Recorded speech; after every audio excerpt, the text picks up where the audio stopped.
안녕하세요, 여러분. 오늘은 여호수아서 15장의 말씀을 함께 나누겠습니다. 15장 13절부터의 말씀을 제가 읽을게요. 여호수아는 하나님께서 명령하신 대로 유다 자손의 유산 가운데에 한 부분을 여분네의 아들 갈렙에게 주었다. 그는 갈렙에게 기럇 아르바 곧 헤브론을 주었다. 아르바는 아낙 사람의 조상이다. 갈렙은 헤브론에서 세 명의 아낙 사람 곧 세세, 아히만, 달메를 몰아냈는데 그들은 모두 아낙의 후손이다. 그는 거기서 위로 진격하여 드빌 사람을 쳤다. 드빌의 옛 이름은 기럇세벨이다. 갈렙은 누구든지 기럇세벨을 공격하여 점령하는 사람에게는 내 딸 악사를 아내로 주겠다고 말했다. 갈렙의 동생 그나스의 아들 온니엘이 그곳을 점령했다. 그래서 갈렙은 자기의 딸 악사를 그에게 아내로 주었다. 악사가 도착해서 온니엘을 시켜 자기 아버지에게 밭을 청하게 했다. 악사가 나귀에서 내리자 갈렙이 물었다. 무엇을 원하느냐? 악사가 대답했다. 제게 결혼 예물을 주십시오. 아버지께서 제게 사막의 땅을 주셨으니 이제 샘물도 주십시오. 그래서 갈렙은 윗샘과 아랫샘을 딸에게 주었다. 오늘 다시금 갈렙의 이야기가 등장합니다. 물론 어제 갈렙의 이야기를 했기 때문에 자연스럽게 연결되는 것처럼 보이지만 실상은 그 사이에 이스라엘의 땅 분배에 관한 내용들이 길게 있기 때문에 다시 재등장한 것이라고 볼 수 있습니다. 여기에서는 우리가 이해할 수 없는 어떤 결혼 방식이 나와 있는데요. 그것을 잘 이해하기 위해서 제가 본 주석책 한 부분을 읽어드리겠습니다. 갈렙은 누구든지 그 성읍을 차지한 사람에게 자기 딸 악사를 아내로 주기로 결심했다. 우리는 그가 왜 그랬는지 알지 못한다. 하지만 악사를 소유물처럼 취급하고 있었다고는 생각하지 않도록 해야 한다. 악사는 분명히 스스로 행동했기 때문이다. 당시의 결혼 관행은 우리의 관행과는 매우 달랐다.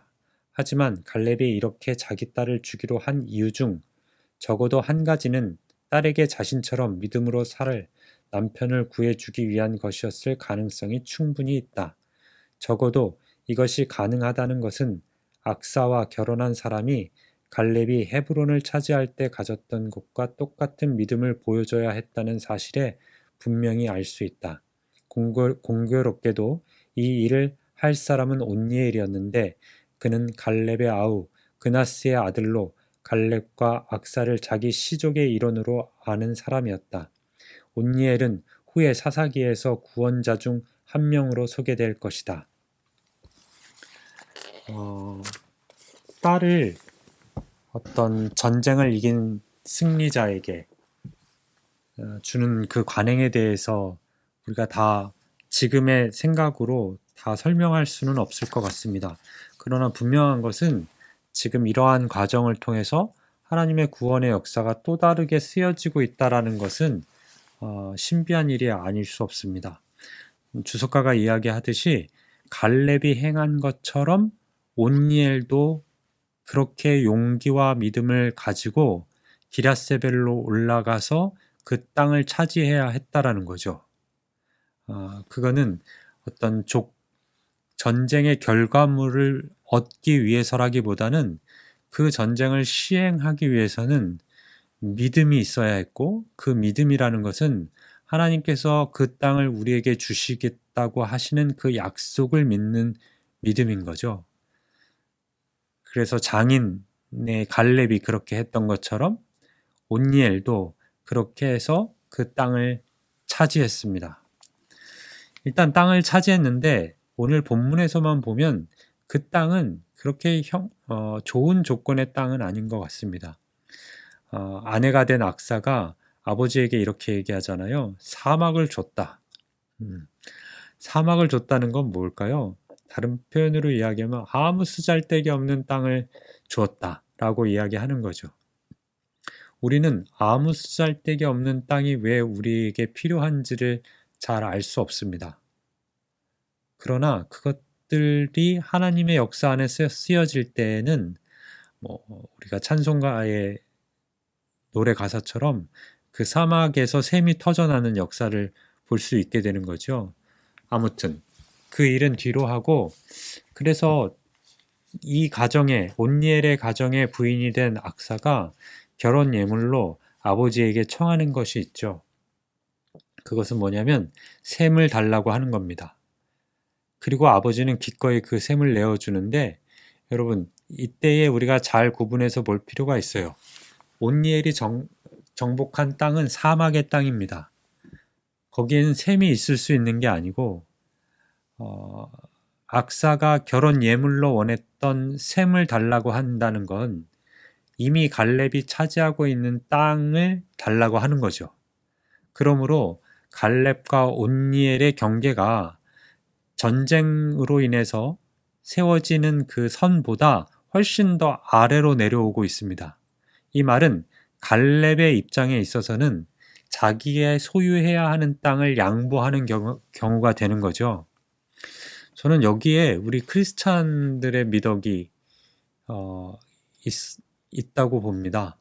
어떤 이건 비유적인 이야기이겠지만, 나와 다른 사람들의 경계를 확실히 나누고, 이것이 내가 너에게 베푼 아량이니, 갈렙의 입장에서는 충분히 그렇게 이야기할 수 있지 않을까요? 이거 다 내가 가질 수 있었다.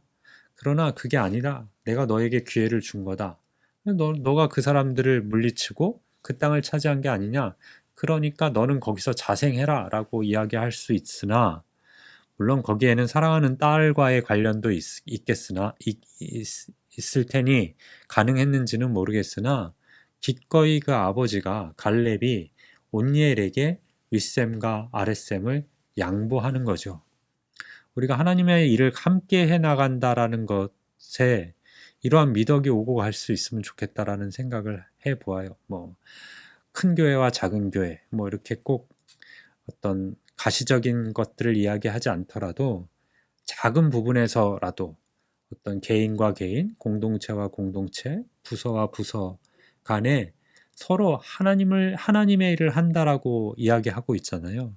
그런데 극단적으로 개인적이고 극단적으로 이기적이어서 다른 부서가 어떻게 되든 말든, 또 다른 교회가 어떻게 되든 말든 우리가 우리에게 맡겨진 일만 잘하면 된다 라고 이야기하는 것이 과연 하나님께서 우리에게 여호수아서를 통해서 보여주는 어떤 그 가나안을 읽어가는 그 과정의 교훈일까? 전혀 그렇다고 생각하지 않습니다. 윗셈과 아랫셈을 내어줄 수 있는가? 기꺼이 내어줄 수 있는가? 그랬을 때 어떤 결과가 일어나냐면, 물론 이게 다 가족들의 이야기이기 때문에 다 자기들끼리 잘 사는 이야기다라고 얘기해버리면 할 말은 없지만, 거기에서 또 다른 지도자가 탄생하거든요. 온니엘이라고 하는. 우리가 여호수아서를 마치고 사사기를 읽을 때 사사 시대의 또 다른 구원자, 또 다른 리더, 또 다른 지도자 온니엘이 이 가문에서 태어나게 되는 거거든요. 결국 모세가 나 혼자만 영웅으로 살아야겠다라고 생각했다면 과연 하나님의 일이 이루어질 수 있었을까? 그가 기꺼이 여호수아에게 자신의 것들을 물려주고 권한을 이양해주고 했을 때 하나님의 나라가 확장되는 것을 볼 수 있잖아요. 여호수아도 마찬가지입니다. 왜 여호수아가 갈렙에게 그 일을 맡겼을까? 하나님의 약속을 믿고 맡긴 거거든요. 그렇기 때문에 갈렙의 지분이 생긴 거죠. 왜 갈렙은 기럇세벨을 자신의 힘으로 치러 올라가지 않았을까요? 여전히 건강하고 여전히 전쟁 수행 능력이 뛰어나다라고 스스로 얘기하는 사람인데, 그럼에도 불구하고 갈렙도 알고 있었던 거죠. 자기 혼자가 이 일들을 감당할 수 없다. 그러하기에 그 권한을 온니엘이라고 하는 사람에게 나누어 주고, 또 여호수아의 시대가 끝나고 나서 온니엘은 이스라엘의 또 다른 지도자로 자리매김할 수 있게 되었다라는 거죠. 저는 막강한 권력을 가져본 적이 없어서 그것을 누구에게 어떻게 이양해야 되는지를 잘 모르는 사람일 수도 있겠으나, 더 많은 명예와 또 능력과 어떤 명성과 실력과 이런 그런 것들을 가지고 있는 지도자일수록 정말 하나님의 때에 그것들을 올바르게 배분하고 심지어 내 몫이라고 생각했던 윗셈과 아랫셈도 내어줄 수 있는 아량과 어떤 관용과 사랑이 있으면 그것이 더욱더 하나님의 나라를 풍성하게 하지 않을까라는 생각을 하게 됩니다. 사랑하는 여러분, 제가 언젠가 설교 때 이야기했지만 주님 오실 날은 우리가 특정할 수 없으나 우리가 하나님에게로 가는 날은 대략 특정할 수 있습니다. 뭐 앞으로 몇십 년, 그것도 정확하게 알 수는 없지만 인간의 나이가 얼마라고 평균의 나이가 얼마라고 생각하면 우리가 하나님에게 돌아갈 날은 주님 오실 날보다 더 정확하게 특정할 수 있잖아요. 그럴 때 우리가 가지고 갈 수 있는 게 뭐가 있을까요? 지금 내가 꽉 움켜쥐려고 했던 그것들을 아무것도 가져갈 수 없습니다. 기꺼이 내가 살아있을 때에 윗셈과 아랫셈을 온니엘에게, 악사에게 넘겨줄 수 있는 그 목적이 또다시 악사와 온니엘을 배부르게 하려고 하는 것이 아니라 그것을 통해 하나님께서 약속하신 그 약속의 성취가 이루어지고 확장되고 진보해가는 그러한 은혜를 보기 위하여 기꺼이 내가 가진 윗셈과 아랫셈을 나눌 수 있는 저와 여러분이 될 수 있기를 희망합니다. 기도하겠습니다. 하나님, 모세로도 충분할 것만 같았는데 그 역사는 여호수아로 이루어졌고 여호수아 혼자로도 다 감당할 것 같았는데 또다시 갈렙이 등장하며 갈렙으로도 가능할 것 같던 그 일이 악사와 온니엘에게 이어지는 모습을 봅니다. 하나님은 이렇게 자유롭게 역사하시며 그 역사를 통해 하나님의 약속을 이루어 가십니다.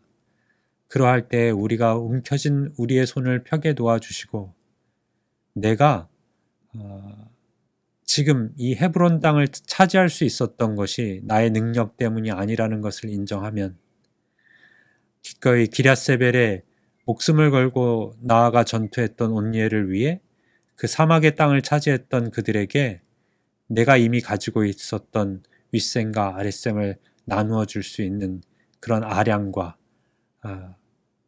긍휼의 마음과 은혜가 있기를 희망합니다. 주님께서 언제 다시 오실지보다 우리가 언제쯤 주님께로 돌아갈지를 더 세밀하게 특정할 수 있는 인생을 살고 있는 우리들입니다.